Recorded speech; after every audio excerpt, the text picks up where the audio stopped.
भारत एक कृषीप्रधान देश आहे। इथे शेती ही केवळ उपजीविकेचे साधन नाही, तर आपल्या परंपरा आणि संस्कृतीचा महत्त्वाचा भाग आहे।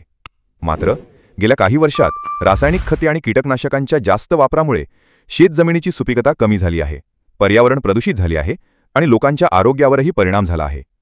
ही समस्या लक्षात घेऊन केंद्र सरकारने शेतकऱ्यांना सेंद्रिय शेतीकडे वळण्यासाठी प्रोत्साहन देण्यासाठी परंपरागत कृषी विकास योजना PKVY सुरू केली आहे। ही योजना शेतकऱ्यांचे उत्पन्न वाढवण्याबरोबरच पर्यावरणाचीही रक्षा करण्यास मदत करते। PKVY योजना 2025 अंतर्गत मदत। या योजनेअंतर्गत शेतकऱ्यांना 3 वर्षांच्या कालावधीत प्रति हेक्टर 31,500 रुपये आर्थिक मदत दिली जाते। 15,000 रुपये प्रति हेक्टर रक्कम थेट शेतकऱ्याच्या बँक खात्यात डायरेक्ट बेनिफिट ट्रान्सफर मार्फत दिली जाते, ज्यामुळे शेतकऱ्याला त्वरित आर्थिक मदत मिळते। 16,500 रुपये प्रति हेक्टर रक्कम सेंद्रिय बियाणे, वर्मी कंपोस्ट, जैव खते, जैव कीटकनाशके आदी साहित्य खरेदीसाठी वापरण्यासाठी असते। त्यामुळे शेतकऱ्यांना दर्जेदार साहित्य मिळते आणि सेंद्रिय शेती योग्य प्रकारे सुरू करता येते।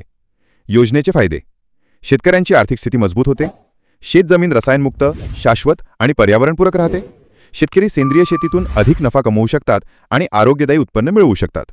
ही योजना शेतकऱ्यांचे कल्याण आणि पर्यावरण संरक्षण या दोन्ही गोष्टी साध्य करते। अधिक माहिती मिळवण्यासाठी व्हिडिओला लाईक करा आणि चॅनलला सबस्क्राईब करा।